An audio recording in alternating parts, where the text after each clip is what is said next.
열왕기하는 원래 한 3번에 걸쳐서 봐야 되는데요. 우리는 한 2번에 걸쳐서 나눠서 보도록 하겠습니다. 오늘은 시작이니까 좀 힘들 것 같아서 좀 짧게 열왕기하를 11장까지, 조금 길면 12장까지 보는 시간을 갖도록 하겠습니다. 우리 열왕기 상부터 시작을 하는데, 족보가 나오면 좀 힘들긴 하지만, 그러나 이걸 알고 넘어가야 되기 때문에 열왕기 상에 있었던 족보를 간단히 볼게요. 북왕조하고 남왕조가 있었어요. 북왕조와 남왕조 사이에 남쪽은 유다였고 북쪽은 그냥 이스라엘이라고 불렀죠. 남왕조는 다윗의 왕조로 계속 이어지고 북왕조는 계속 바뀝니다. 그 중에 하나가 여로보암 왕조가 오므리 왕조로 바꿔나가는데, 여로보암 왕제에서 바아사 왕조로, 그래서 시므리는 잠시 며칠이니까 좀 제외하고 오므리 왕조로 나갑니다. 그래서 열왕기상에서는 북이스라엘은 3 왕조가 있었던 거죠. 하나는 여로보암 왕조, 바아사 왕조, 오므리 왕조입니다. 근데 우리는 이 오므리보다 더 유명한 사람이 아합이잖아요. 쉽게 아합 왕조가 있고, 이제 열왕기 하부터 들어와서 예후 왕조가 들어오면서 총 주요 왕조가 4 왕조가 됩니다. 그래서 열왕기 하를 장식하는 왕조는 거의 이제 예후 왕조, 예후가 4대에 걸쳐갖고 왕이 되기 때문에 예후 왕조가 주를 이루게 되고요.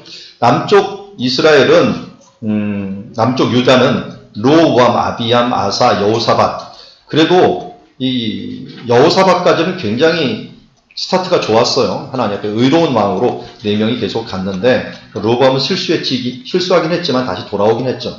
근데 그 다음부터 여호람부터 문제였죠. 여호람은 누구하고 결혼했습니까? 여기 아합의 딸 아달랴와 결혼했죠. 그러면서 낳은 아들이 아하시아라는 아들이었고, 그 아들이 죽자 여호람의 부인이었던 아달랴가 정권을 잡게 되는 것이 오늘 이제 마지막까지 보는 본문이라고 할 수 있습니다. 그래서 언제부터 이 남쪽과 북쪽이 서로 겹치기 시작했냐면, 오므리 왕조의 아합 시대부터 겹치기 시작합니다.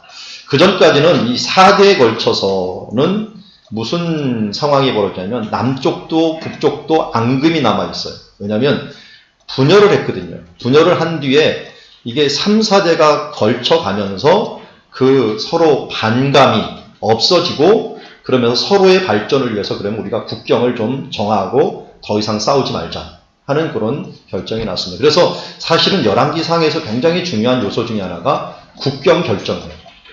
왜냐하면 그 전에 국경이 정해지지가 않았기 때문에 계속 싸우게 됩니다. 그래서 그 국경을 결정적으로 결정을 했던 사람이 누구냐면 아사 왕이에요.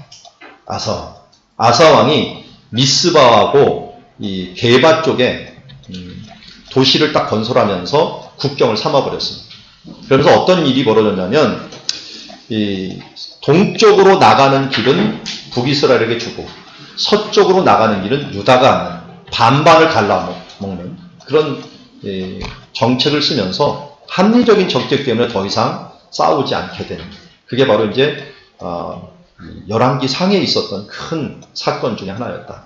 그래서 그 뒤부터는 여호사밧과 이 아합이 싸우지 않고, 그러면 아합은 나는 북쪽을 향하여, 너는 남쪽을 향하여 하면서 남과 북이 서로 발전 방향을 모색했는데, 그 와중에 정략 결혼이 필요했는데, 그 정략 결혼을 한 사람이 바로 아달랴와 여호람이라고 하는 이 왕이 됐는데, 그런데 이 아합 시대 때 아합의 아들 이름도 또 누가 되면 여호람이 있어요.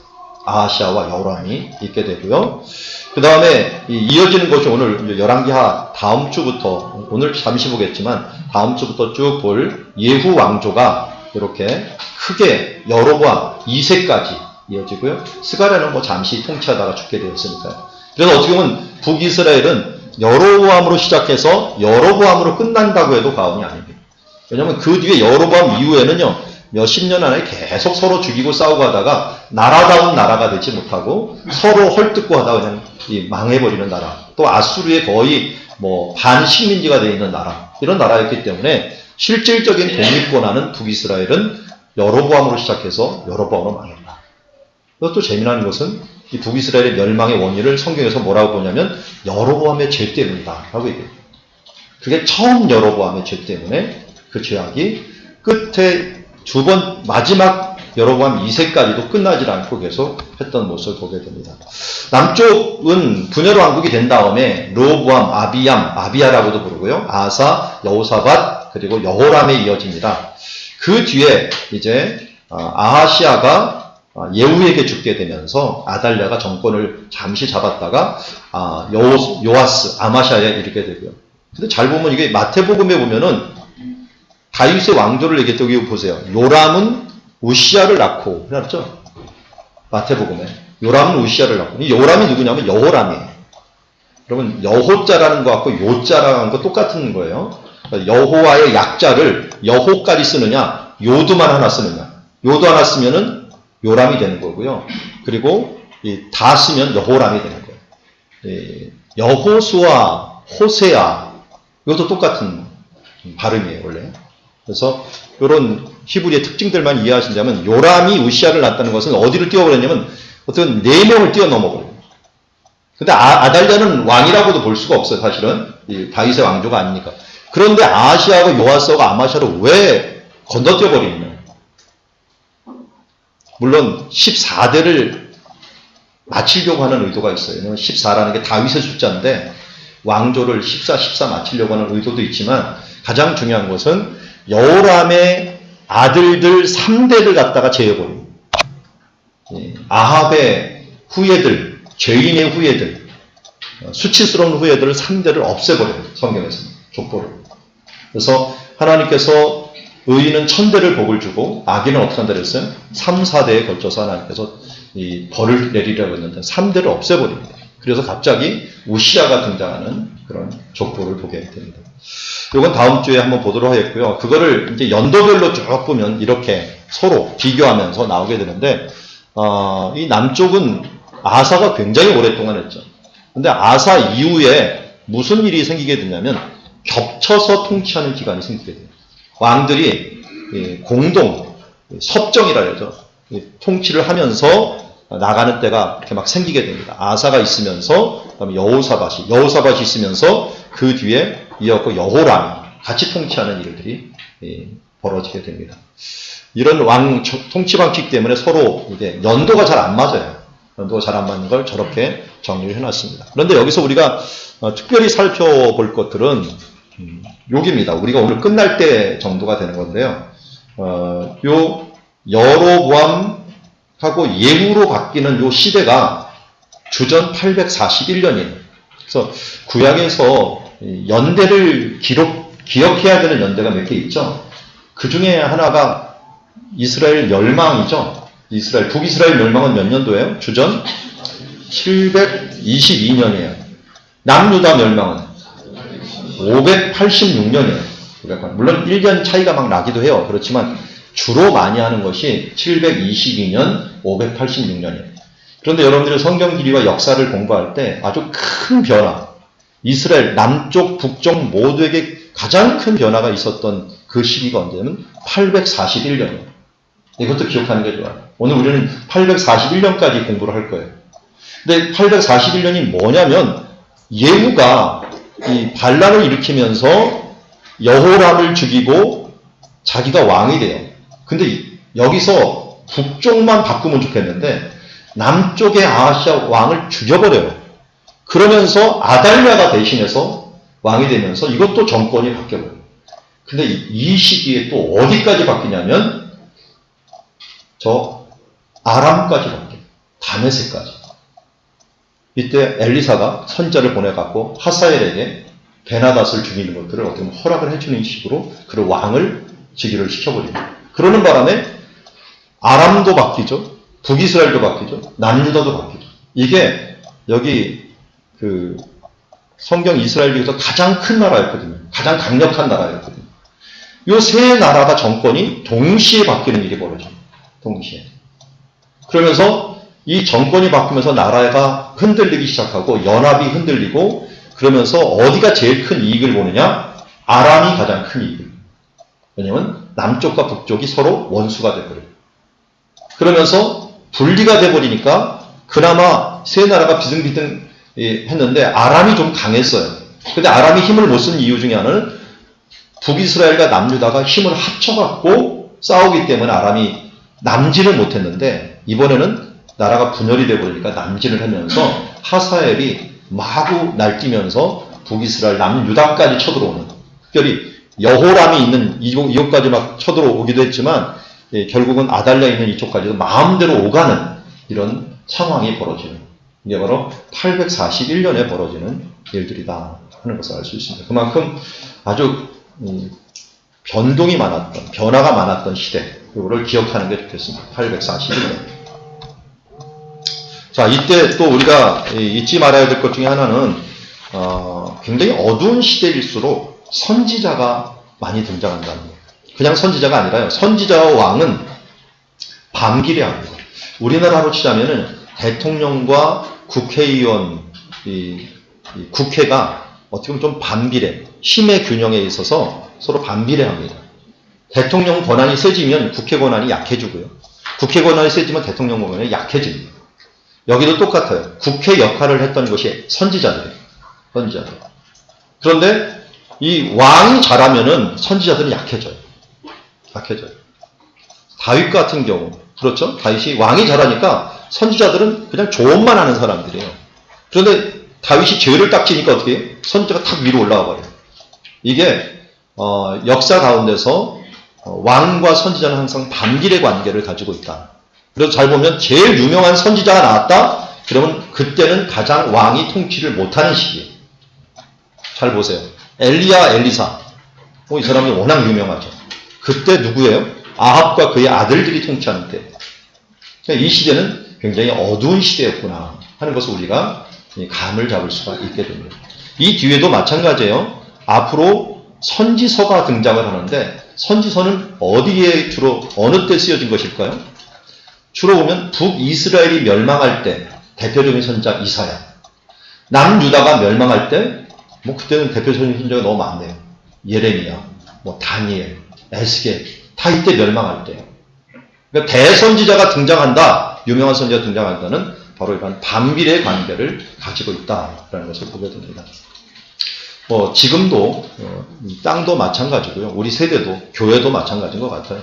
목회자와 장로님과의 관계, 이게 비슷하죠. 조금 국회와 어떻게 보면 행정부의 관계하고 비슷합니다. 간략한 역사들 비교해놨으니까요. 이 부분들은 참고를 해주시고요. 아까 말씀드렸던 841년을 꼭 기억해달라 하는 것들 말씀을 드렸습니다. 그 뒤에 722년에 북이스라엘이 멸망하는데 이것도 하나 기억해주세요. 히스기야 왕 때 멸망을 합니다. 히스기야 왕 때. 그러니까 우리는 그냥 호세아 때 멸망만 하는 것만 잠깐 생각하는데 남유다는 과연 어땠을까? 이때 북이 멸망할 때 북쪽 사람이 가만히 있었을까요? 언어도 똑같고 서로 생활 방식도 종교도 똑같은 남유다로 대거 사람들이 이주를 해갔을 거예요. 안 잡혀가기 위해서. 그러니까 히스기야 왕 때는 뭔가 생활에 큰 변화가 있습니다. 제일 큰 변화는 성벽이, 예루살렘 성벽이 두세 배가 커져버려요. 북이스라엘 사람 유민들이 넘어오면서 이런 일들이 벌어지기도 하고요. 그러고 586년에 멸망을 했지만 사실은 605년에 멸망을 한 겁니다. 605년에 이스라엘을 첫 번째 쳐들어왔고 597년에 두 번째, 587년에 86년에 세 번째, 또 네 번째도 있어요. 네 번째. 이거는 멸망 다음이니까 그렇게 크게 중요하진 않지만, 근데 이때 중요하죠. 1차 포로 때 누굴 잡아갔냐? 다니엘을 잡아갔어요. 다니엘. 2차 포로 때는 에스겔을 잡아갔어요. 에스겔. 3차 포로 때는 시드기야 왕 잡혀요. 자, 대표적인 인물만 딱 생각을 하시면 돼요. 다니엘, 그 다음에 에스겔, 그 다음에 시드기야 왕. 이렇게 생각해도 605년, 597년, 586년 이렇게 세 번에 걸쳐서 침략을 당했다 하는 것을 기억하시면 되겠습니다. 자, 조금 역사에 보다 보면 너무 복잡하니까 이제 이야기로 한번 들어가 봅시다. 열왕기하는 뭘로 시작되면 선지자 이야기로 시작이 돼요. 열왕기하 1장은 맨 처음에 아합이 죽음에 모압이 배반했다라고 합니다. 모압이 배반하는 일들로 먼저 시작을 했는데, 그런데 그 뒤에 이어지는 이야기는 바로 왕들이 제 역할을 못하면서 엘리야라고 하는 선지자가 그 왕들과 부딪히는 이야기, 그리고 나서 엘리야 후에 엘리사가 나오는 이야기가 거의 11장까지를 장식합니다. 여러분, 열왕기하가 25장, 26장 되는데 그 장의 거의 3분의 1 이상을 선지자가 차지하는 거예요. 열왕기서가 아니죠, 이거는. 선지자서가 되어버리는 거예요. 그만큼 왕들이 자기 역할을 하지 못했던 시대였다 하는 것을 우리는 알 수가 있습니다. 자, 여러분들 받은 지도 뭐 참고를 하고, 이 지도는 조금 틀린 거예요. 우리 열왕기 상에서 이미 봤습니다. 갈멜산에서 대결하고 비구름이 요 대해 약간 지중해에서 불어와서 비가 왔고요. 그 뒤에 이스라엘로 이제 아합의 병거와 함께 엘리야가 갔는데, 여기서 이세벨이 자기를 죽이려고 하는 모습을 보고 어디로 도망갔어요? 브엘세바 있는 근처에서 하룻길을 더 가서 로뎀나무 밑에 있다가 여기에서 호렙산 쪽으로 이동을 하게 됩니다. 그래서 사명을 받고 어디로 오느냐? 바로 엘리사를 부르기 위해 갔고 이곳으로 오게 됩니다. 그게 바로 아벨 무올라라는 곳이 엘리사의 고향이고요. 그 다음 오늘 우리 이제 열왕기의 하부터 나오는 불에 관한 부분들, 새 50부장이 등장을 하는데 두 50부장이 불에 타 죽는 일들이 벌어졌고, 그 뒤에 엘리사와 함께 길갈 그리고 베델 여리고를 거쳐갔고 요단강을 넘어서 엘리야가 승천하는 장면을 오늘 우리가 보게 됩니다. 자, 그것을 8-7주도와 함께 보도록 하겠습니다. 여러분들에게 남겨드렸던 지도를 한번 보십시오. 자, 여러분들에게 좀 친절하게 제가 진영들도 다 써주고, 이게 경계도 다 그려줬는데요. 거기다 글씨는 써주시죠. 써주시기 바랍니다. 1 옆에 그리시네가라고 써주시면 되겠습니다. 그래, 그리시네가라고 하는 것이 어딘지 확신은 모르지만, 그러나 추정은 할 수가 있어요. 이 근처. 왜 이 근처냐면요. 이 위에 라못 길앗이 있는데, 라못 그리시네가 중간 정도가 디셉입니다. 디셉은 누구의 고향이에요? 엘리야의 고향이죠. 엘리야의 고향은 그래서 길르앗 사람이라고 불러요. 요단 동편 길르앗 사람. 이 사람들은 이스라엘 역사 가운데서 선지자가 거의 나오지 않았는데, 의외의 이 시골에서 유명한 엘리야라고 하는 선지자가 바로 등장하답니다. 왜냐하면 이 길르앗 지역은 원래 가나안 땅이 아니에요. 그렇죠? 가나안 땅은 요단강 넘어서부터 서편이에요. 그런데 이 길르앗 지역에 갓 지파, 므낫세 반 지파, 그리고 루벤 지파가 이것을 얻겠다고 해갖고, 어떻게 보면 완충 지역인데 이 부분들을 얻으면서 여기서 유명한 이 엘리야가 선지자가 등장을 합니다. 그래서 그리시네가에서 있다가 물이 마르니까 어디로 갑니까? 여기 두로와 시돈이 있는 곳, 특별히 지명은 어디죠? 사르밧 혹은 사렙다라고도 부릅니다. 사렙다에 가서 과부에게 공궤를 받게 되죠. 특별히 여기서는 부활 사건이 일어나죠. 과부의 아들이 죽었다가 살아난 일들이 일어나게 되고요. 그리고 나서 이제 드디어 3년 반이 끝난 다음에 어디로 옵니까? 갈멜산에 와갖고 대결을 하게 됩니다. 갈멜산에서 바알 선지자들과 대결을 하게 됩니다. 대결을 한 다음에 물론 승리를 하고 바알 선지자를 죽이고 이스라엘로 갔다가 여기에서 이세벨의 위협을 받고 피신을 하죠. 피신을 한 게 바로 광야 있는 쪽으로 피신을 합니다. 그래서 로뎀나무 있는 곳에서 죽여주시옵소서라고 말을 하다가 하나님께서 그에게 먹을 것과 또 잠을 주시면서 힘을 주셔가지고 다시 호렙산으로 출발하게 됩니다. 5번 호렙산. 호렙산은 신의 산이죠. 신의 산을 호렙산이라고 부르는데, 모세가 사명을 받았던 곳에서 엘리야도 사명을 받았습니다. 그러니까 사람들이 어느 때 절망에 빠지냐면 사명을 잃어버릴 때였어요.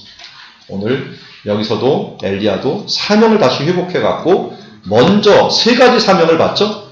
근데 이상하게 성경 이스라엘 방식이 있죠. 1, 2, 3 하면은 몇 번째를 먼저 해야 될까요? 우리는 1을 먼저 해야 될 것 같잖아요. 근데 이스라엘은 꼭 3을 먼저 해요. 3, 2, 1. 그렇죠? 엘리사를 뽑으라고 하는 것들을 3번째로 줬어요. 예후, 하사엘, 이렇게 줬는데, 이거 거꾸로 엘리사만 먼저 뽑아요. 어디서 뽑습니까? 여기 아벨 무올라라는 곳이 엘리사의 고향이에요. 요단강가에 있는 아벨 무올라가 고향인데, 그것에서 엘리사를 부릅니다. 엘리사는 아마 좀 부자였던 것 같아요. 소 끄는 거 보면 어마어마하게 소가 많아요. 그리고 엘리사가 부름을 받고서 이제 같이 다닐 때 이 갈멜산, 근데 갈멜산이라고 성경에는 안 나와요. 높은 산이라고 나와요. 산 꼭대기라고 하는데 주로 그가 있었던 곳이 갈멜산이었기 때문에 여기에서 산에서 50부장과 대결을 해갖고 50부장이 계속 나오라 할 때 하나님의 이름으로 저주를 해갖고 불이 타는 일들이 벌어지게 됩니다. 그리고 나서 이제 엘리야가 드디어 하늘로 올라갈 것을 알고 움직이죠. 근데 문제는 길갈이라는 곳이 이 두 군데가 있는 것으로 추정이 돼요. 하나는 우리가 주로 잘 아는 것은 여리고에 있는 동편에 있는 여기 있는 길갈을 의미하는데 이 길갈보다는 요새 진영이 남아 있어요. 그래서 갈갈이라고 하는 곳이 남아 있는데 현재 진영에 여기 길갈이 이쪽에도 있었을 것이라고 추정을 해요. 그래서 여기 길갈을 먼저 갔다가 두 번째 베델을 갔다가 이제 여리고로 갑니다. 이 지역에 선지자 학교들이 있어요. 근데 선지자 학교 설립자는 다른 사람이에요. 엘리야는 그들을 계속 교육을 시켰지만 설립자는 누구였습니까? 거의? 사무엘이었어요. 사무엘이 라마, 베델, 여리고를 삼각지대를 계속 다니면서 선지자 학교를 만들어놨어요. 그래서 사무엘에 의해서 교육을 받던 사람들이 있었는데 엘리야 때도 이것을 계속 활성화시켰던 모습을 보게 됩니다. 왜냐하면 라마는 이제 없어지게 된 게 라마는 남쪽 유다에 속하게 돼버렸어요. 더 이상 국경이 안 되고. 그러니까 베델하고 길갈, 여리고 이쪽은 모두 북이스라엘 땅이었어요. 그래서 1, 2, 3 이 지역을 거쳐갖고 어디를 넘어가냐면 요단강을 넘어가게 됩니다. 요단강을 넘어서 여기서 엘리야가 승천을 하게 됩니다. 왜 여기서 승천했을까요? 이 장소가 뭐냐면 여호수아가 요단강 넘은 곳이에요. 여호수아가 요단강 넘은 곳. 이따 보겠지만 또 여기가 예수님이 세례받은 곳이 되버려요. 그리고 여기서 세례 요한이 그러니까 세례를 준 곳이 되버려요. 이런 걸 보면은 그 전에 있었던 일과 앞으로 있었을 일 모든 것이 연관관계가 되면서 아무 데서나 성경의 사건이 일어나는 게 아니라 뭔가 한 장소에 어떤 주제가 흘러요. 그 사건들을 계속 하다 보면은 하나의 주제가 흘러요. 그래서 그 주제를 의도적으로 이루어 간다는 것을 보게 됩니다. 그래서 하나님이 주신 땅은 그냥 주는 것이 아니라 의도를 가지고 그 땅을 주고 그 가운데서 하나님의 스토리를 만들어가고 하나님의 뜻을 그 가운데서 실현해가는 모습을 보게 됩니다. 이게 바로 이제 엘리야의 일생을 우리가 보게 되고 여기서 이제 그 뒤에는 엘리사가 차지하게 되는데 그 부분들까지 함께 우리 보도록 합시다. 아하시야 왕이 아합의 아들이죠. 아합의 아들 아하시야가 사마리아에서 난간에 떨어져 갖고 병이 듭니다. 이스라엘은 슬라브식으로 집이 돼 있어요. 그래서 난간에 떨어졌다는 건데요. 원래 사람들이 살 때요. 1층은 사람들이 안 삽니다. 1층은 동물들이 주로 거주하면서 그쪽에다가는 우리간을 만들어 놓고요. 2층에 사람들이 살아요. 2층에. 자칫 잘못하다가 떨어져요. 잠자다가도 잘못하다가는 몸부림 치면 떨어질 수 있는 그런 것이 있고요. 그리고 또 그 위에 지붕이 또 있어요. 지붕이 또 서늘하기 때문에 너무 더울 때는 밤에 또 지붕에 올라가서 자요. 제가 하란을 방문을 했는데 하란에 이제 선교사님이 있어서 방문했는데 거기가 같으면 어마어마하게 덥더라고요. 진짜 50도 넘겠더라고요. 여름엔 더워갖고 도저히 이걸 어떻게 자냐 했더니 이 사람들이 조금 있다가 저녁이 되니까 지붕으로 가더니 지붕에다가 이렇게 텐트를 치더라고요. 그래서 지붕 하늘 뻥 뚫리고서 옆으로만 딱 쳐갖고 잠자리를 마련해 주세요. 그래서 거기서 잠을 잤어요. 근데 이상하게 아주 재미난 것은 모기 파리가 하나도 없어요. 너무 건조해가. 너무 건조하고 모기 파리가 하나도 없는데 해가 뜨자마자 갑자기 파리떼가 몰려오는 거예요. 그러니까 아침에 새벽기도 할 수밖에 없더라고요. 참 못 자요. 햇빛이 쬐고 파리가 막 오고 그러는데 밤만 되니까 쫙 없어져요. 그러니까 밤에 잘 수 있구나 하는 생각이 들었어요. 그러니까 이런데도 여름에 올라갔다가 자칫 잘못하면 떨어지는 일들이 자주 발생을 하게 되는데 아하시야도 아마 그렇게 해갖고 병이 들고 이 병이 들면서 누구한테 보내면 이상하게 에그론의 신 바알세붑에게 보냈다고 했어요. 에그론의 신. 이 에그론은 어디냐? 여러분 입체지도 한번 보십시오. 입체지도에서 아래 블레셋 평야 보이죠? 거기서 입체지도 없는 분은 교재 맨 앞에 보세요. 교재 맨 앞에. 맨 앞에 보면은 지중해 있는 곳에 블레셋 평야에 에그론 보입니까? 에그론. 해변길 빨간 길이 지나가는 길에 두 갈래 길 가운데 위쪽에 에그론이 있죠? 집어보세요. 손가락으로. 여기 못 찾은 것 같아서. 에그론 찾으셨어요? 지워보세요. 빨간 줄. 예, 찾으셨죠? 자, 에그론은 어느 나라예요, 지금? 보니까 다? 블레셋이죠, 블레셋. 블레셋의 5대 도시 중에 하나예요. 근데 왜 여기에 갈까요? 보니까 거기에 신이 있는데, 무슨 바알세붑이라고, 예수님 보고도 바알세붑이라고도 불렀죠? 이 제붑이라는 말이 파리라는 뜻이에요. 웽거리는 파리. 이 파리는 주로 이 제사 드릴 때 피가 많이 흐르니까요. 파리가 막 오는 걸 갖고 이 사람들이 파리를 신성하게 하고 파리 신을 섬긴 거예요. 파리 신. 그래서 이 신이 특별히 병, 치료하는 신으로 알려져 있기 때문에 이 신한테 보낸 겁니다. 그런데 좀 기가 막힌 것은 이스라엘에 누가 계셔요? 하나님이 계셔요.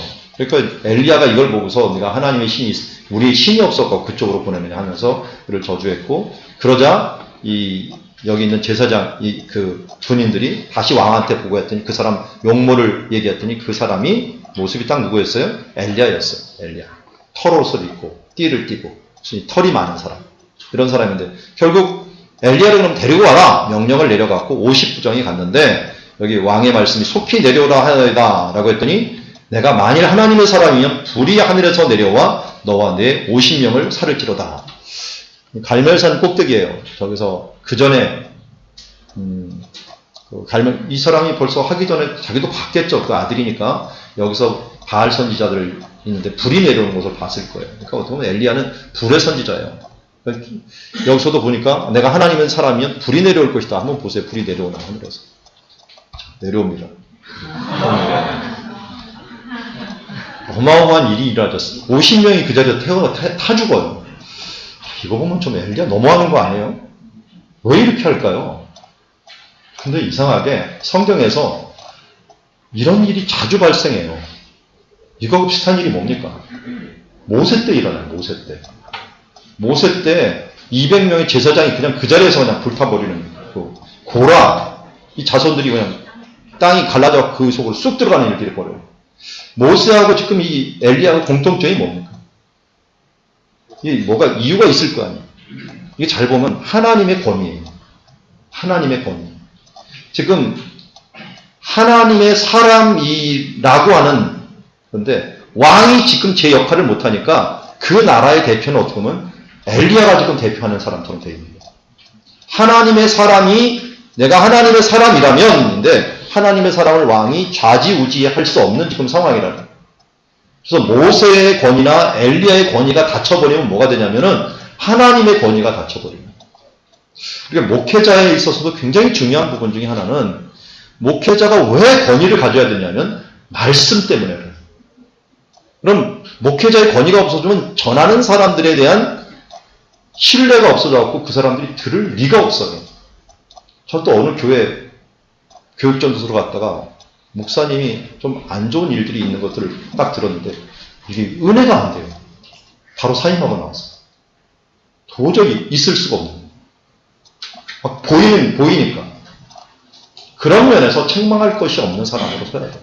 오늘 큐티도 디모데전서 3장 1절이었는데 선한 일을 감독의 직을 사모한다는 건 선한 일을 사모하는 일인데 그 뒤에 조건이 나오죠.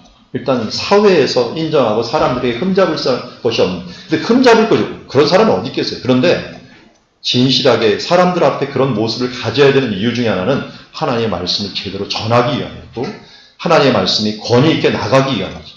여기도 마찬가지예요. 성경에 보면 하나님의 권위에 도전하는 사도 바울이 고린도후서 보면 자기 사도직을 왜 이렇게 변명을 하느냐. 자기 사도직이나 이런 부분들이 부인돼 버리면 말씀이 부인되기 때문에 여러분들 우리가 얼마나 큰 직분을 가져왔는가 하는 부분들을 잊지 말아야 됩니다. 그래서 결국 세 번째 50부장이 무릎을 꿇고 엎드려 간구하는 모습은 하나님 앞에 두렵고 떨림으로 하나님의 선지자를 대하는 모습이에요. 그러다 보니까 그를 불쌍히 여겨갖고 그가 가주는 것을 보게 됩니다. 자, 이 일이 있은 다음에 아하시아는 죽었고 그 다음에 여호람이 그의 아들 왕이 되었는데 엘리야는 드디어 이제 움직이게 됩니다. 길갈에서 첫 번째 있다가 베델을 지나고 베델에서 다시 여리고 쪽으로 가게 되는데 선지자 학교를 가면서 사람들이, 선지자들이니까 대충 알겠죠. 지금 선생님이 어디 가고 있다. 그리고 하나님께로 가고 있다는 것을 알아갖고 여기까지 가는데, 가는 곳마다 엘리사 보고 가지 말라 그랬죠. 근데 엘리사가 끝까지 갑니다. 끝까지 쫓아가면서 가는 이유는 나중에 그 말을 이야기하죠. 자, 올라가는데 베델 선지자들이 얘기합니다. 당신의 선생을 당신의 머리 위로 데려갈 거야. 나 또한 안 오니 너는 잠잠하라. 이 말이 꼭 사도 바울하고 똑같아요. 사도 바울이 3차 전도행 끝나고 나서 갈 때마다 가지 마라. 선지자 막 아가보까지 와갖고 당신 이렇게 가면 이렇게 될 것이다 라고 하는 걸 알면서도 계속 가요. 그러니까 잘 보면 이 사명이라는 것이 어떤 보이는 현상보다 강해요. 무슨 일이 일어날 걸 뻔히 알면서도 불구하고 가야 되는 길이 있어요. 오늘 보면은 이 엘리사도 뻔히 뭔가 일어날 것을 알면서도 나도 안다 하면서 그 길을 계속 가고 있는 모습을 보게 됩니다. 결국 이 여리고에서 요단강을 건널 때 여리고 사람들이 또 얘기를 합니다. 가지 말라고 했고, 또 이번에는 엘리야가 나서갖고 가지 마라. 어떻게 보면 내가 나를 여리고로 보내시느니라 하면서 할 때도 그때도 계속 쫓아가고 지속적으로 여리고를 넘어갔고 어디로 갑니까? 이렇게 이제 진행을 하죠. 아까 말한 것처럼 갑니다. 같이 이제 넘어가요. 넘어가면서 이제 드디어 엘리사 시대가 시작이 되는데요. 이제 한번 엘리사 시대를 한번 적어보시죠. 엘리사가 승천한 다음에 엘리야를 잇는 이제 선지자가 됩니다. 선지자 대표가 돼갖고 넘어와갖고 이제 여기에서 여리고에서 첫 번째 기적을 일으키죠. 엘리사의 샘이라고 하는 샘이 생기게 되죠. 샘의 물을 변화시키면서 여리고 앞에 있는 물을 일명 엘리사 샘이라고 부릅니다. 성지순례 갔다 온 분들 다 보셨죠? 예, 엘리사 샘. 그리고 두 번째는 이 베델로 올라가는 길에 암콤 2마리가 나타나고 40 몇 명이죠? 2명입니까? 3명입니까? 2명? 예. 이 40명이 넘는 이 젊은 사람들을 죽입니다. 암콤 2마리가. 엘리야도 많이 죽이더니 엘리사도 많이 죽여요. 네. 한 번 말을 했더니 2마리가 나타나서 다 죽여버립니다. 이런 일들이 일어났고요. 그 다음에 또 일 중에 하나가 길하레셋이라는 곳이에요. 지도에서 입체 지도를 봐셔야 돼요. 입체 지도에 보면 길하레셋이 좀 멀리 있죠. 요단강 동편 보세요. 요단강 동편 입체 지도에 보면은 길하레셋 보입니까? 동편 쪽에 보면은 사해 위에 바로 있죠.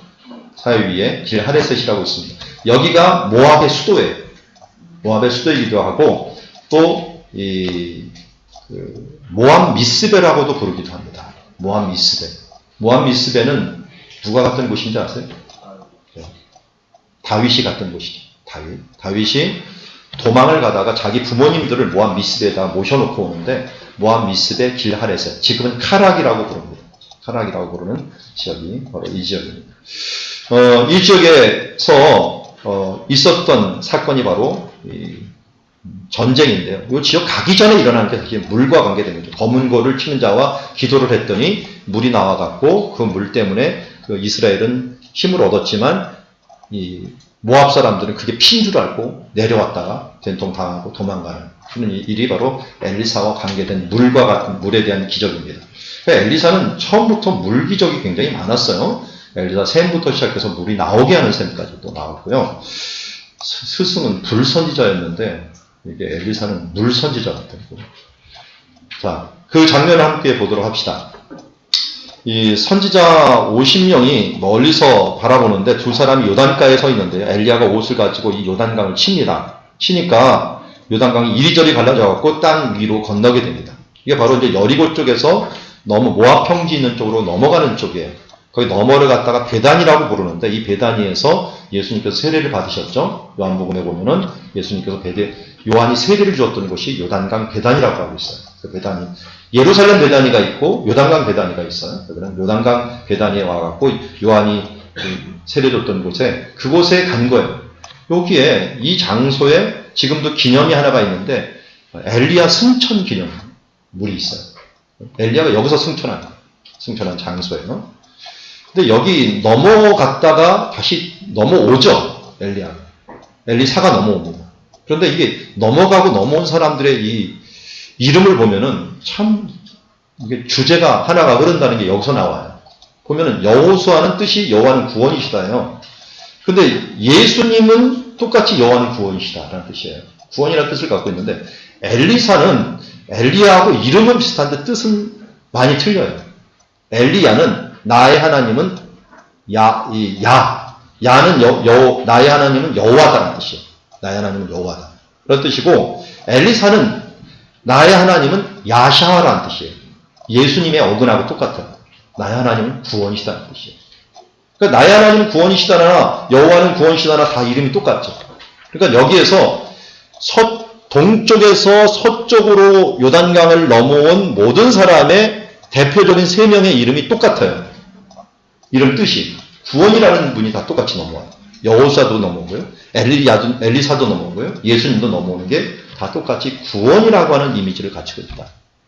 그런 면에서 여기서 하나님께서 주시고자 하는 메시지 중에 하나가 구원이라는 주제를 주시고 이 구원을 어떻게 이루는가. 우리가 잘 알듯이 예수님께서 세례를 받을 때 하늘 문이 열리는 거예요. 하늘이 열리면서 성부 하나님의 음성과 성자 예수님의 이 세례와 성령 하나님의 비둘기 같은 이 모습을 통해서 성부, 성자, 성령 하나님의 합작으로 하늘문이 열리는 요단강 건너가 만날이라고 했는데 하늘문, 참된 가나안이 열리는 역사들을 이루겠다 하는 것을 여기서 보여주십니다. 그게 어떻게 보면 하나의 지속적인 성취라고 할 수가 있고요. 그래서 예수님과 가장 닮은 선지자를 구약에서 든다면 엘리사예요. 엘리사가 예수님의 기적하고도 굉장히 비슷한 기적들을 많이 일으키기도 하고 활동도 굉장히 비슷합니다.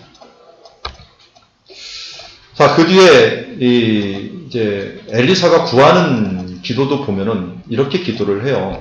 갑절에 지금 영감이라는데 성령이 하시는 역사 갑절을 구한다는데 제가 여기 신명기 21장 17절에 썼는데 결국 엘리사가 구하려고 했던 게 뭔가 봤더니 끝까지 따라서 뭘 원하는가 봤더니 장자권이에요. 장자는 몇 배를 받아요? 2몫을 받아요. 2배. 그러니까 갑절의 영감이라는 걸 그냥 추상적으로 생각하면 안 되고요. 이 시대의 갑절이라고 하는 건 장자권을 얘기해요. 장자권을 달라. 자, 장자권을 요구했던, 장자권을 탐을 냈던 사람들이 지금까지 몇 사람 배웠어요. 처분은 우리가 야곱을 알죠? 야곱에 이어서 또 누굴 구했어요? 갈렙이 있어요, 갈렙. 갈렙이 선산을 구했잖아요. 이번에 누구예요, 지금? 엘리사예요. 엘리사. 모두 이 장자의 축복을 받아요. 하나님의 축복.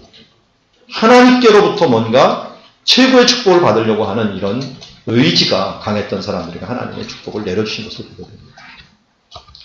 그래서 갑절의 영감의 의미를 좀 우리가 알았으면 좋겠고요. 결국 이것 때문에 이제 선지자의 중에 최고의 선두에 있는 선지자가 돼갖고 이제 서게 되었고 요단강을 건너오게 됩니다. 건너와서 여리고 앞에 여기에 엘리사의 샘이 있는데요.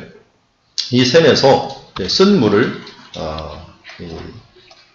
물이 나쁘죠. 나쁜 물을 갖다가 좋은 물로 바꾸는 소금을 담아서 그들에게 가져오라 했고 던졌는데 이 소금은 옆에 염해가 있죠. 상해가 있어요. 소금이 워낙 많으니까요. 물 던졌더니 그 물이 고쳐졌더라. 샘이 고쳐진 거예요. 이 샘이라는 말을 히브리어로 뭐라고 그래요? 아인이라고 그러죠. 아인. 아인은 또 다른 말로 어떤 의미가 있어요?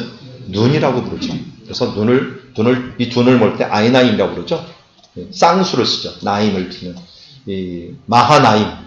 끝에 아임 붙으면 쌍수가 되죠. 그래서 아이나임이라고 그러는데 이 눈, 아인이라고 하는 이 부분들이 변한다는 것은 샘이 변하는 동시에 눈이 변하는 것을 의미합니다. 그래서 예수님의 첫 기적도 샘물을 떠온 것을 변하는 것이었고요. 모세의 첫 기적도 마라의 샘을 변하는 것이었어요. 그리고 또 나일강을 변하는 것들도 있지만 어쨌든 샘이 변하는 의미가 먼저 의도적으로 하나님께서 엘리사를 보는 눈이 이제 바뀌는 거예요. 이 사람은 이제 엘리야를 대표하는 선지자가 됐구나 하는 눈을 바꾼 그런 계기가 된 것이 바로 엘리사의 샘 사건입니다. 근데 이 엘리사를 다 인정을 할까요? 이 제사장 계파들이 있었겠죠. 이제 여리고 지역에 있는 그 선지자급들은 인정을 했어요. 근데 이 베델 쪽에 있는 선지자 그룹들이 별로 인정을 잘 안 하는 것 같아요. 그래서 엘리사가 딱 올라갈 때 이 젊은이들부터 시작해갖고 대머리여 올라가라, 대머리여 올라가라. 선지자들은요, 이스라엘 사람들 오래 이렇게 모자를 이렇게 썼어요, 다. 두 권을 썼는데, 선지자들은 의도적으로 쓰지 않았어요. 표시를 내기 위해서. 저 사람은 선지자다. 그런데 문제는 선지자가 대머리가 되보면 이게 좀 쓰면은 안 보이겠는데 표시가 탁 나죠. 그랬더니 엘리사가 대머리였기 때문에 표시가 딱 나니까 이걸 갖다가 또 뭐합니까? 여기 그들을 보고서 대머리에 올라가라. 청년들을 통해 갖고 어떻게 보면 놀리는 거죠. 인정하지 않는 거예요. 근데 여기서도 또 뭐가 등장을 해요? 하나님의 권위가 또 등장을 해요. 권위에 대한 도전이거든요, 이거는. 여기 인정하느냐 않느냐 하는 것들을 결정하는 그런 시기이기 때문에 결국은 엘리사가 이것을 보고 여호와의 이름으로 저주하며 암금 둘이 나와서 42명을 죽이는 일들을 통해 갖고 좀 끔찍하긴 하지만 다시 이 선지자권, 하나님의 권위에 대한 부분들을 인정하는 예식을 치르면서 그 뒤에 그 베델이나 길갈이나 그 지역 사람들이 더 이상 말을 못하도록 샘을 변화시키는 기적과 암콤에 대한 이런 일들을 통해 갖고 이런 일들이 인정되는 일들이 벌어지게 됩니다. 자, 암콤 두 마리가 광야에 나타났어요. 다윗도 곰을 키웠다 그랬죠? 광야에 원래 곰 안 삽니다. 근데 어디냐면 우리 이치지도를 보면요. 서쪽과 남쪽이 있는데 서쪽은 나무가 많아요. 그러니까 나무가 많은 서쪽에서 튀어나오는 거예요. 양들이나 몰라도 튀어나오는 거예요. 쉽게 잡아먹으려고. 그러니까 곰이 나오는 거지 광야에 사는 곰은 아닙니다. 서쪽 산지에 있는 것이 동쪽 광야로 자꾸만 나오고 하는 것이 일어나게 됩니다. 자, 이 시기에 있었던 전쟁을 성경에서는 이제 3장에서 이야기하는데 그 전쟁 중에 하나가 메사의 전쟁이에요. 메사. 모압 왕 메사가 디본 출신인데 원래 이 디본은 길르앗 땅이에요. 루벤 지파의 땅인데 근데 이 루벤 지파의 땅에서 태어난 디본이 모압 사람으로서 메사의 비문에 뭐가 나오냐면 느보산에 가갖고 그 그모스 신, 그리고 그모스의 여신에게 사람 7,000명을 갖다가 옆에서 나오나요? 사람들, 장정 7,000명과 부녀자까지 모두 아스달, 그모스에게, 그러니까 그모스의 여신에게 예물로 바쳤다는 것은 낭떠러지에서 다 밀어버렸다는 거예요. 이게 길르앗 사람, 이스라엘 사람들이 죽인 거예요. 그러니까 이스라엘이 지금 아합 왕이 죽고 나자 힘이 약해질 것 같으니까 모압이 북진을 한 겁니다. 북진하면서 루벤 지파 땅을 갖다가 차지하게 되는 전쟁이 일어나자 할 수 없이 어떻게 됩니까? 그러면 남유다하고 북이스라엘이 다시 힘을 합쳐갖고 전쟁을 하러 가게 됩니다. 8-6은 바로 그 지도인데요. 그래서 여기 보면은 여호람과 여호사밧이 함께 전쟁을 하는데 여호사밧이 또 수하에 들고 있던 민족이 어디는 에돔 민족이에요. 에돔도 여호사밧의 안에 있었기 때문에 세 민족이 길하레스 쪽으로 전쟁하러 갑니다. 사실은 근데 오늘 물과 관계된 것은 여기서 일어났어요. 여기가 뭐냐면 세렛 시내라고 하는 세렛강이라는 강인데 실제로 가면은 굉장히 깊은 강에 성지순례 때 여기 갔나요? 안 갔나요? 세렛 시내 안 갔죠? 요새 요르단이 좀 위험해갖고 안 갔는데 너무 깊어갖고 아르논강 세렛 시내 보면은 거의 한 400-500m가 쑥 들어가 있어요. 그러니까 이쪽을 400m 들어가 있기 때문에 이걸 너무 올라가야 돼. 400-500m 절벽을. 그러니까 모압이 딱 위에 딱 서 있고 밑에서 올라가는 이 길을 가야 되는데 이때 물이 밑에서 떨어져 버리니까 문제가 생긴 겁니다. 그래서 이때 엘리사가 도와줬고 그것 때문에 기라셋 성까지 몰아붙인 것을 보게 됩니다. 이 전쟁이고요. 그 뒤에서 있었던 여러 전쟁이 있고요. 자, 이게 이제 모압까지 와갖고 길하레스에서 전쟁하는 도시인데요. 원래는 여기가 아니라 아까 말했던 그곳까지 와갖고 전쟁을 했고 유다와 이스라엘, 에돔이 결국 국경에서 그 물전쟁에서 이기면서 모압 기라셋까지 왔는데 문제는 이 왕이 자기 아들을 그모스에 불을 태우면서 막 하니까 사람들이 민망할 정도까지 막 발악을 하는 거예요. 그래서 전쟁하다 말고 그냥 돌아가 버리죠. 이긴 것도 한 건 있고 진 것도 아니고 이게 애매하게 돌아가는 걸 결과가 가져오게 되는 것을 보입니다. 그러면서 전쟁이 이제 끝났으면 좋겠는데 이 모압이 이 뒤에 있는 이게 모압이거든요. 여기 이제 엔게디라는 곳인데요. 여러분 지도 한번 보세요. 사해에 있는 데서 엔게디를 한번 찾아보십시오. 사해에서 입체지도에서 엔게디 찾으셨나요? 엔게디 건너편 동쪽을 보세요. 동쪽으로 계속 올라가면 길하레스 보입니까? 동쪽. 예. 그 동쪽 지나가는 곳에 니산반도라고 하는 톡 튀어나와 있는 사해, 그 중간 하나 흙이 보이죠? 예. 거기가요, 여름이면 말라요. 여름은. 마르기 때문에 그쪽으로 넘어올 수가 있어요. 아마, 나오미 가족도 그쪽으로 넘어갔을 거예요.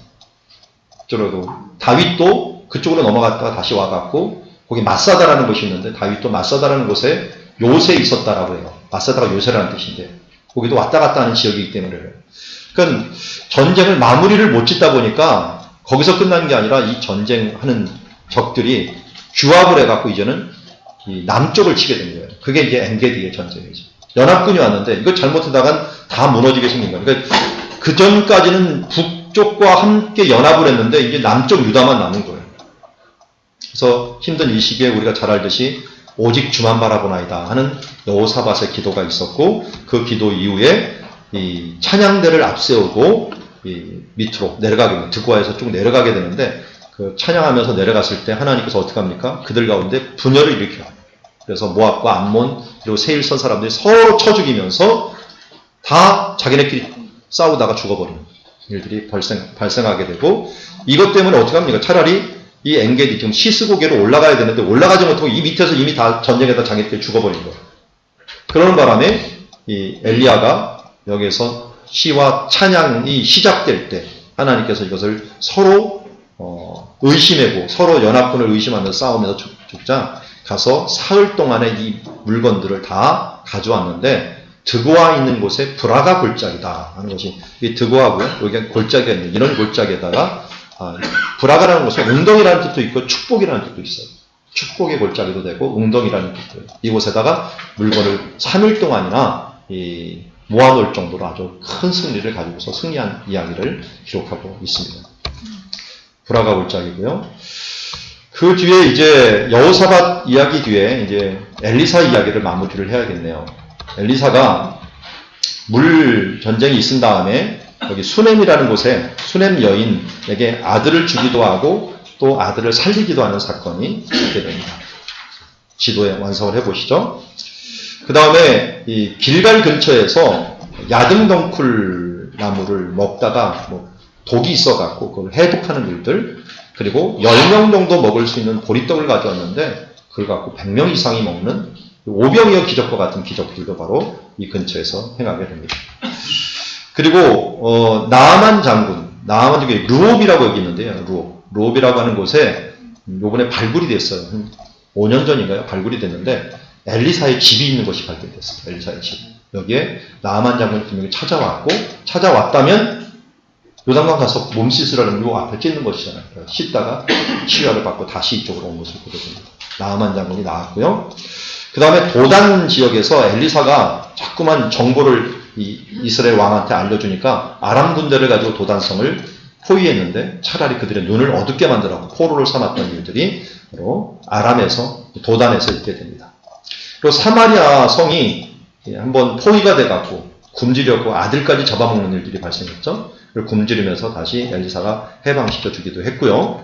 그 다음에 이제 하사엘을 세워갖고 어떻게 보면은 아람의 왕으로 만들었고 마지막으로는 예후를 세워갖고 예후, 하사엘, 그 다음에 엘리사였는데 거꾸로 엘리사, 하사엘, 예후를 세우면서 아합 집안을 멸망시키는 일들을 계획하게 되는 것이 바로 이때 예후에게 엘리사가 완성한 사역 중에 하나라고 할 수가 있습니다. 그 뒤에 아람 군대 포위된 것이라는 이런 부분들은 참고를 해주시고요. 자, 우리 엘리사 이야기들은 이제 마무리를 가보죠. 엘리사가 수넴에서, 근데 이 수넴은 몇 가지 이야기가 있죠. 수넴 여인, 누굴까요? 이름 아는 사람. 수넴 여인, 아비삭. 이걸 술람미라고도 부릅니다. 이 도시 이름은. 술람미 여인도 아비삭일 가능성이 굉장히 높아요. 그런데 수넴 여인 아비삭도 이거 같은 동네이고요. 여기가 또 수넴 여인이 엘리사를 지극히 대접했던 곳이고 그러다가 아들을 낳게 되었던 일들도 벌어지게 됩니다. 그리고 아들이 죽었다가 다시 부활하는 일들도 이곳에 있고요. 수넴이 여기 있으면요. 요 건너편 요 마을이요. 여기가 나인성이에요. 예수님의 부활이 있었던 곳이 나인성 과부의 아들을 살렸던 곳이 바로 여기에요. 그러니까 모래산을 기초로 해서 남쪽, 북쪽 두 번 부활이 일어나게 된 겁니다. 나아만 장군의 일어난 굉장히 큰 일이었죠. 갈멜산으로 왔다라고 하는 사람들이 있고요. 최근에 발굴물 보면 이쪽에 르홉이라는 곳에 엘리사의 집이 발견이 되면서 이쪽에 왔을 것이라고 추정하는 게 더 좋을 것 같아요. 여기서 와갖고 나아만이 감사하는 사건이 겁니다. 이게 뭐하고 연결이 됩니까? 나중에 10문둥병자하고 연결돼요. 예수님이 10문둥병자 중에 한 문둥병자가 나와갖고 그 사람을 이방인 사마리아인만이 와서 감사하느냐라고 했는데 사마리아인을 이방인이라고 얘기를 해요. 그것과 겹치는 것이 나아만 장군이에요. 똑같은 지역에서 거의 이런 일들이 발생하게 되는 것을 보게 됩니다. 그리고 도단성, 위에 있는 게 도단성인데, 이 도단성 주변을 쫙 둘러쌌는데, 어떻게 보면은, 그의 눈을, 기도의 그 눈을 뜨면 영안을 떠다 보니까 하나님의 군대가 훨씬 더 많은 것을 보게 되고, 그리고 그의 사람들을 갖다가 눈을 멀게 해가고 포로로 잡는 일들. 포로로 잡는 사람들을 또 무사히 돌려보냈어요. 근데 그 돌려보낸 사람이 또 전쟁을 하고 와갖고, 포위를 해갖고 거의 굶어 죽게 돼버린 거예요. 그러니까 누가 좀 억울해서, 누가 좀 원망이 될까요? 보낸 그 사람이 엘리사거든요. 그 엘리사를 또 원망을 하려고 하는 일들이 또 발생하게 됐는데, 그러면서 어느 정도로 힘들었느냐. 아들을 삶아 먹는 데까지 굶주리게 되었는데, 결국 이것도 문둥병자 덕택에 해방이 되는 일들이 발생하게 되는 것을 보게 됩니다. 그 뒤에 이제 여호람이라고 하는 가문, 여호사밧 아들 여호람이 아달랴와 결혼을 했는데, 이때 누가 얘기를 합니까? 엘리야가 편지까지 써갖고 여호람에게 경고를 합니다. 오직 이스라엘 왕들을 기로 행하는 것을 보면서 내 자녀들과 내 아들, 아내와 내 모든 재물을 큰 재앙으로 치르니 또 창자에 중병이 들고 그 병이 날로 중하여 창자가 빠져나와 죽을 것이다. 해갖고 여호람 때, 여호사밧 때 다스리던 나라가요, 다시 쳐들어와갖고 이 여호람에 있는 것들을 다 잡아가고 자식들을 잡아가는 일들이 발생하고, 아들 한 명 남겨놓고 싹 잡아가는 이런 일까지 발생하게 되는 것을 보게 됩니다. 그래서 그는 아끼는 자 없이 죽게 됐고, 이 주변 나라를 보면 이렇습니다. 이 주변 나라에서 과거에는 다 아라비아 다스렸던 나라인데요. 이 나라에서 쫓아와갖고 차라리 그들을 괴롭히는 나라가 되버려요. 주객이 전도되는 일들이 발생하게 됩니다. 이제 마지막으로 이제 841년에 있었던 일들을 이제 기록하고 있습니다. 하사엘을 세우는 일을 엘리사가 하고, 그 다음에 예후를 살리는 일을 세우는 일을 갖다가 바로 하게 되는데, 그때 무슨 일이 벌어진 상황이었냐면, 여호사밧과 아합이 원래 맨 처음에 열왕기상 끝에 라못 길르앗을 차지하려다가 실패를 해요. 전쟁을 실패를 해요. 그러면서 그냥 끝나느냐? 아니에요. 그 뒤에 아들들이 계속적으로 갖고 또 누구를 보냈냐면 예후라는 장군을 보내갖고 라못 길르앗을 차지하려고 해요. 여러분 입체지도 보십시오. 라못 길르앗이 왜 중요한지 한번 길을 통해서 보세요. 입체지도 보면은 왜 중요한 것 같아요? 그 라못 길르앗이 무엇과 무엇을 연결하는 길 같아요? 이 아래쪽 서쪽에 있는 빨간색 해변길과 위에 있는 어디에? 왕의 대로를 이어주는 교두보죠, 거기가. 거기를 이어주면요, 동쪽 지역에 있는 왕의 도로의 북쪽을 관할할 수가 있게 돼요. 지금도 거기가 국경이에요. 요르단하고 시리아하고 국경이 됩니다. 그걸 차지하느냐 못 차지하느냐에 따라서 그 지역의 이 무역로를 확보하느냐. 그러니까 도시 하나가 중요한 게 아니라 그 도시 하나 주변을, 그리고 그 전체 구도를 차지할 수 있는 그런 전쟁이었기 때문에 계속적으로 전쟁을 한 거예요. 아합도 죽었는데도 불구하고 그의 아들들이 또 전쟁을 해갖고 예후가 가서 전쟁을 하고 있었던 그때 바로 기름 부음을 받고 예후가 철수를 합니다. 이 철수를 하는 바람에 어떻게 될까요? 아람에게 훨씬 유리해졌죠. 예후는 나라가 확 쭈그러듭니다.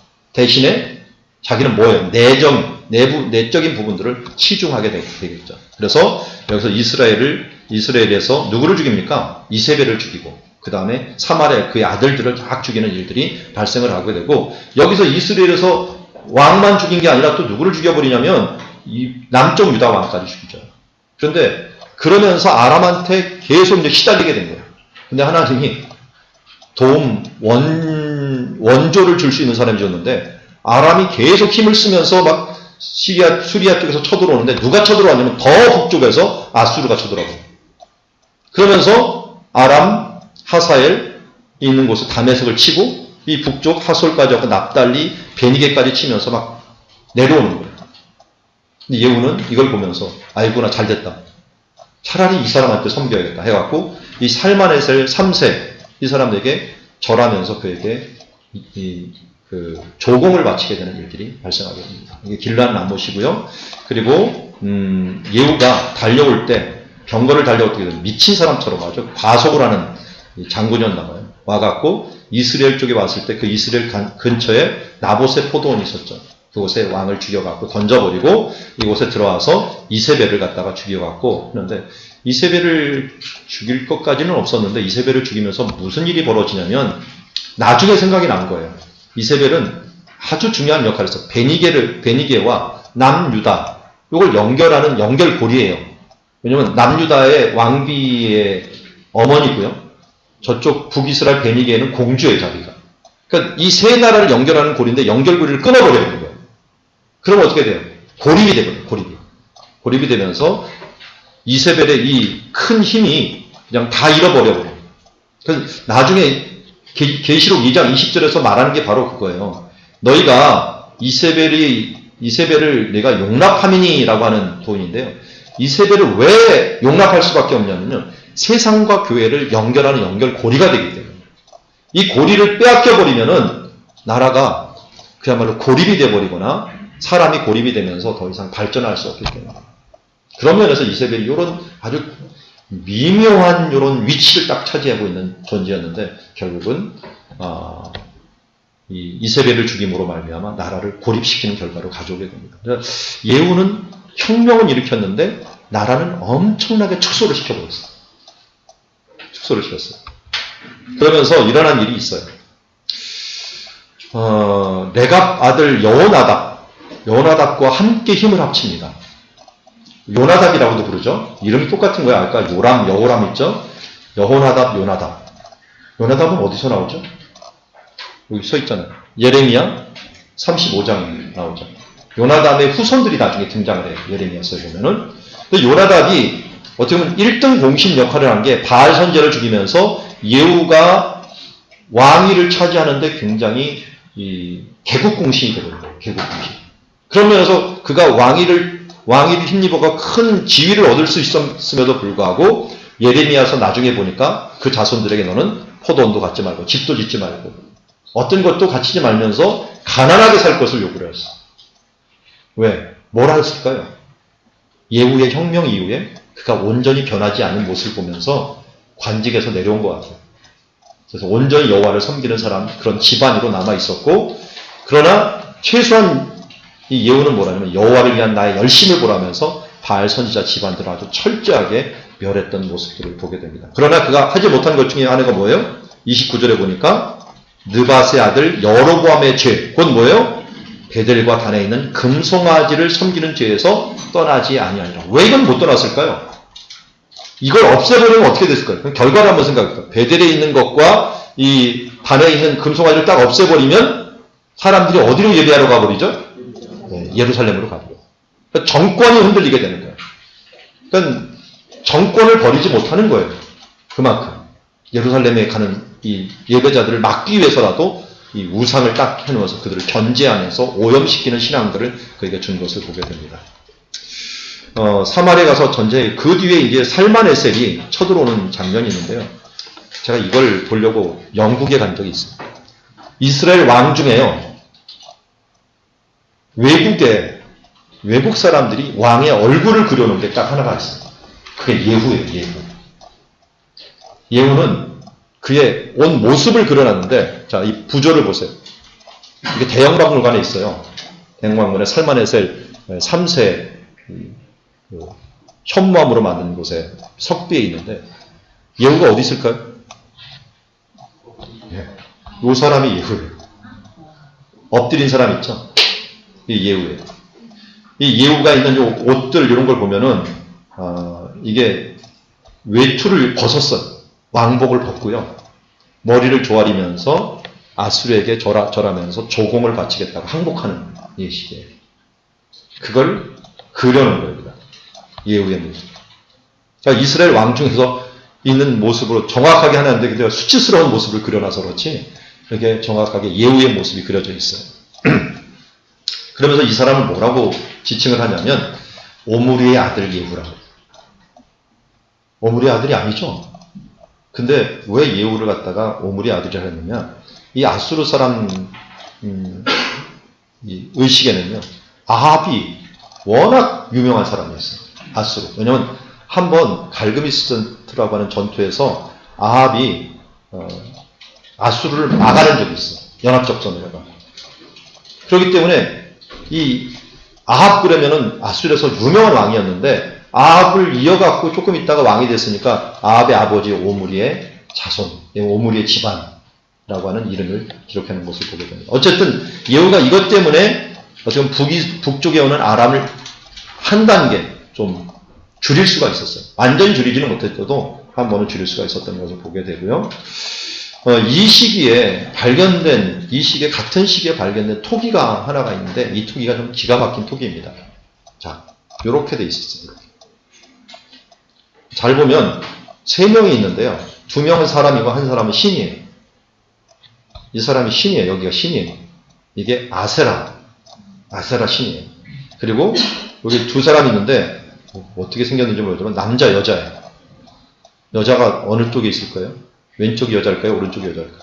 네, 오른쪽이 여자입니다. 요거 보면 알아요. 유방을 딱 그려놓은 거는 이제 여자다 하는 것을 알 수 있어요. 근데 여기 지금 밑에 나와 있지만 여로보암의 집에 죄에서 떠나지 아니하고 그리고 사마리아에 있는 아세라 목상을 그대로 두었다라는 거예요. 바알 선지자는 싹 죽였는데요. 엘리야 선지자 때도 아세라 선지자 죽였다는 말이 없고요. 그리고 예후 때에도 아세라 선지자 죽였다는 말이 없어요. 아세라 제사장들을 죽였다는 말이 없고요. 아세라 목상을 차라리 그냥 두었다라는 표현이 있어요. 그러면서 이 위에 발견된 글씨를 해석을 해보니까 왜 안 죽였는지를 알게 됐어요. 그게 뭐였느냐? 이런 말이었어요. 나는 사마리아의 여호와와 그의 아세라의 이름으로 당신을 축복했노라. 뭔가 좀 찜찜하죠? 네. 여호와의 신앙은 분명히 받아들였어요. 왜냐하면 엘리야 시대 이후에 바알을 이기는 모습을 보면서 이름이 다 바뀌어버렸어요. 여호자라는 이름이 왕들 아들 이름 안에 야자라는 이름들이 아하시야, 여호람 이런 이름들이 막 들어가면서 여호와를 인정하는 흐름이 있었는데 지금 뭐는 안 버렸냐면 아세라 선지자를 버리지 않은 거예요. 그러면서 어떻게 되냐면 하나님을 믿는 요 틀이 있는데 내가 하나님의 말씀을 따라가는 것이 아니라 내 틀에다가 하나님의 말씀을 집어넣는 거예요. 이 북이스라엘은 뭘 잃어버렸냐면 말씀을 잃어버렸어요. 이 말씀을 보존하고 끝까지 지키는 사람이 누구면 레위인들이었어요. 레위인들이 북이스라엘 다 떠나버렸어요. 제사장권을 제대로 주지 않으면서 남유다로 떠나면서 이 북이스라엘은 분명 여호와의 신앙이라고 하는 개념은 있었지만 무엇을 어떻게 정확히 섬겨야 되는 이 신앙들은 싹 없어져 버려요. 그러면서 시간이 지나면 지날수록 바른 말씀이 아닌 자기 소견에 옳은 대로 말씀을 변형시켜버리면서 이런 일까지 벌어지게 됩니다. 남자 신이 있으니 여자 신이 있어야 되지. 바알도 보니까 아세라가 있더라. 그 모습도 보니까 또 이 여자 그모스가 있더라.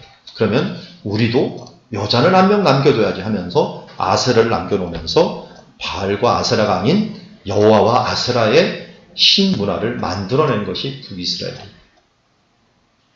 말씀을 맡고 돌아갈 고향이 없기 때문에 아무리 대단한 선지자가 나오더라도 그때 반짝 여호와의 종교로 돌아오긴 했지만 어디로 돌아가야 될지 몰랐던 사람들이 이렇게 오염된 신앙으로 가 있는 모습을 보게 됩니다.